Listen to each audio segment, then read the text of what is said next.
Shalom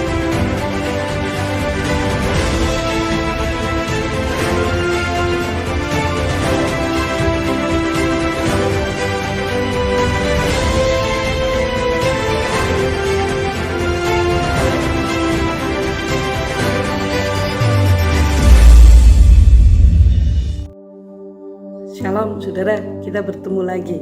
Hari ini saya diingatkan Tuhan Yesus berkata di dalam kitab Matius pasal 23 tentang orang Farisi.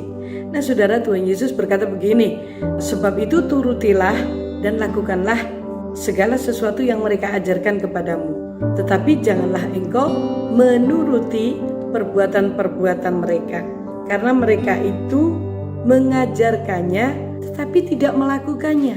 Nah saudara, sebenarnya Tuhan Yesus lagi berbicara tentang orang yang mengerti firman Tuhan, yang mendengar firman Tuhan tetapi tidak melakukannya. Karena orang Farisi itu adalah orang yang belajar firman Tuhan tetapi mereka tidak melakukannya, bahkan mereka mengajarkan. Kalau kita melihat zaman sekarang ini, betapa banyaknya sebenarnya orang yang hanya bisa mengajarkan tentang Alkitab tetapi mereka tidak melakukannya. Bukankah itu sama dengan orang Farisi? Dan Tuhan Yesus berkata, dengarkan, turuti apa yang mereka ajarkan, tetapi jangan kau turuti perbuatannya. Jadi sebenarnya Tuhan menekankan bahwa dia itu rindu, dan bagi Tuhan melakukan firman-Nya itu lebih daripada kita mendengar dan belajar tentang firman-Nya. Jadilah pelaku firman, bukan hanya pendengar.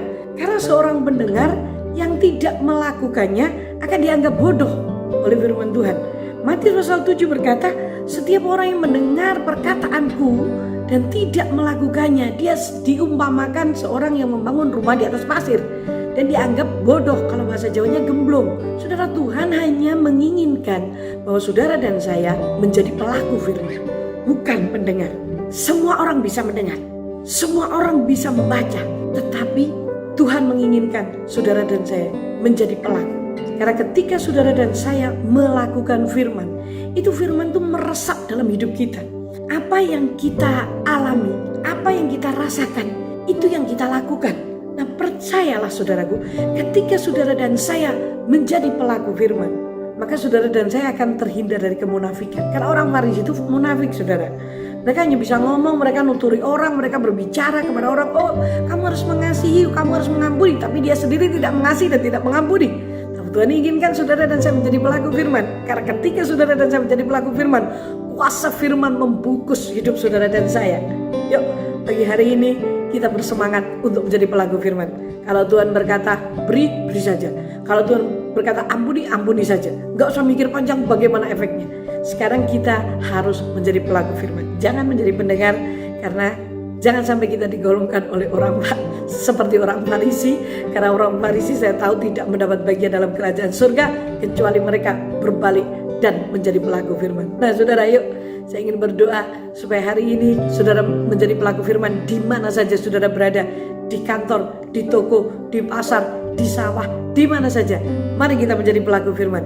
Karena saya tahu orang yang berbahagia adalah orang yang melakukan firman Tuhan. Bapa, terima kasih Engkau mengingatkan kami untuk kami menjadi pelaku firman.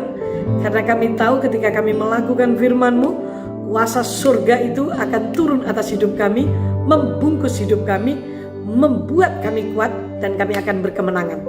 Biarlah kami pagi hari ini menjadi pelaku firman. Roh Kudus tolong kami untuk kami menjadi pelaku firman, sehingga kami tidak menjadi orang munafik, tapi kami menjadi orang yang tulus, dan kami mendapat bagian dalam kerajaan surga. Terima kasih pada hari ini dalam nama Yesus. Amin. Sampai bertemu kembali. Tuhan memberkati.